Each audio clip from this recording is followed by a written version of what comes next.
ಮೊದಲಿಗೆ ಬಂದ ತಕ್ಷಣನೇ ಯಾವುದೇ ವಿಚಾರ ಮಾಡದೆ ಸಿಗ್ನೇಚರ್ ಮಾಡಿದ್ದಾರೆ.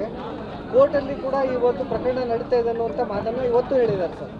ನೋಡಿ, ನನಗೆ ಇರ್ತಕ್ಕಂಥ ಮಾಹಿತಿ ಇದು ನನ್ನಿಂದ ಈಗ ನಾನು ಮಂತ್ರಿ ಆದ ಮೇಲೆ ಒಪ್ಪಿಗೆ ಕೊಟ್ಟಿರೋದಲ್ಲ. ಇದು ಭಾಳ ಸ್ಪಷ್ಟವಾಗಿ ನಿಮ್ಗೆ ಹೇಳಲಿಕ್ಕೆ ಬಯಸ್ತೀನಿ. ಈ ಸಬ್ಜೆಕ್ಟು ಪ್ರಾರಂಭ ಆಗಿರೋದು 2016 ಆ ದೇವದಾರ ಅರಣ್ಯ ಪ್ರದೇಶದಲ್ಲಿ ಗಣಿಗಾರಿಕೆಗೆ ಒಪ್ಪಿಗೆ ಕೊಡ್ತಕ್ಕಂಥ ರೆಕಮೆಂಡೇಷನ್ನು ರಾಜ್ಯ ಸರ್ಕಾರದಿಂದ ದೆಹಲಿಗೆ ಹೋಗಿದೆ. ಕೇಂದ್ರ ಸರ್ಕಾರ ಇದಕ್ಕೆ 2018 ಒಪ್ಪಿಗೆ ಕೊಟ್ಟಿದೆ. ಕೇಂದ್ರದ ಅರಣ್ಯ ಮತ್ತು ಪರಿಸರ ಇಲಾಖೆ ಅವರು ಇದಕ್ಕೆ ಒಪ್ಪಿಗೆ ಕೊಟ್ಟಿದ್ದಾರೆ.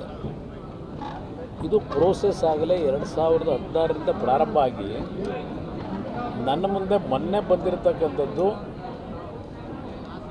ಫೈನಾನ್ಷಿಯಲ್ ಅಸಿಸ್ಟೆನ್ಸ್ ಏನಿದೆ ಅದಕ್ಕೆ ಫೈಲ್ ಕ್ಲಿಯರೆನ್ಸಿಗೆ ಬಂದಿರೋದು. ಆ ಫೈನಾನ್ಷಿಯಲ್ ಅಸಿಸ್ಟೆನ್ಸನ್ನು ಕೇಂದ್ರ ಸರ್ಕಾರವೂ ಕೊಡಲ್ಲ ಅವರಿಗೆ. ಅವರು 2 ಫೈನಾನ್ಷಿಯಲ್ ಇನ್ಸ್ಟಿಟ್ಯೂಷನ್ಗಳಲ್ಲಿ ಕುದುರೆಮುಖ ಐರನ್ ಓರ್ ಕಂಪ್ನಿಯವರು ಸಾಲ ಪಡೀತಕ್ಕಂಥದ್ದಕ್ಕೆ ಒಂದು ಒಪ್ಪಿಗೆ ಕೇಂದ್ರ ಸರ್ಕಾರದ ಹಣಕಾಸು ಇಲಾಖೆ ಅಂತ ಕೇಳಿರ್ತಕ್ಕಂಥದ್ದು.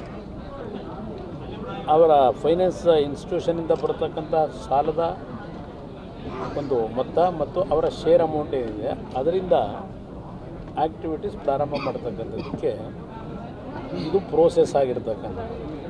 ನಾನು ಹೊಸದಾಗಿ ಅರಣ್ಯ ಪ್ರದೇಶದಲ್ಲಿ ಅದಿರನ್ನ ಉತ್ಪಾದನೆ ಮಾಡಲಿಕ್ಕೆ ಸಹಿ ಹಾಕಿರೋದಲ್ಲ. ಇದು ಏನು ಹೇಳ್ತಾರೆ ಸರ್, ಅರಣ್ಯ ಇಲಾಖೆ ಅವ್ರ ಕ್ಲಿಯರೆನ್ಸ್ ಇಲ್ಲದೆ ಹಿಂದೆನೂ ಕೆಲವೊಂದು ಜೈಲಿಗೆ ಹೋದಂಥ ಪ್ರಕರಣಗಳಿದ್ದಾವೆ, ಯಾಕೆ ಇಂಥ ಕೆಲಸ ಮಾಡ್ತಾ ಇದ್ದಾರೆ ಅಂತ.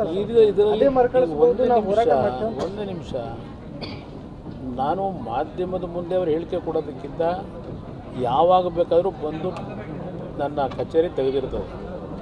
ಅವ್ರ ಹತ್ರ ಏನು ಮಾಹಿತಿ ಇದೆ ಬಂದು ಅದನ್ನು ಚರ್ಚೆ ಮಾಡಲಿಕ್ಕೆ ನಾನು ಮುಕ್ತವಾಗಿದ್ದೇನೆ. ಏನು ನಡೀತಿದೆ ಅನ್ನೋದು ಗೊತ್ತಿದೆ ನನಗೆ. ಇಲ್ಲಿ ಪ್ರಶ್ನೆ ಇದು ಎಲ್ಲ ರೀತಿಯಲ್ಲಿ ಲೋಕಾಯುಕ್ತ ಮುಂದೆ ಹೋಗಿ ಕೋರ್ಟ್ಗೆ ಹೋಗಿ ಎಲ್ಲ ಆಗಿ ಮುಗಿದೋಗಿರೋ ಅಧ್ಯಾಯ ಇದು. ಈ ಸಬ್ಜೆಕ್ಟು ನಾನು ಕೊಟ್ಟಿರ್ತಕ್ಕಂಥ ಏನು ಮೊನ್ನೆ ಅನುಮತಿ ಇದು ಅದಿರನ್ನು ಉತ್ಪಾದನೆ ಮಾಡ್ತಕ್ಕಂಥ ಆರ್ಥಿಕ ಸಹಕಾರಕ್ಕೆ ನಾನು ಯಾವುದು ಹೊಸ ಮೈನಿಂಗ್ ಕೊಡ್ತಕ್ಕಂಥದ್ದಕ್ಕೆ ಮಾಡಿರೋದಲ್ಲ.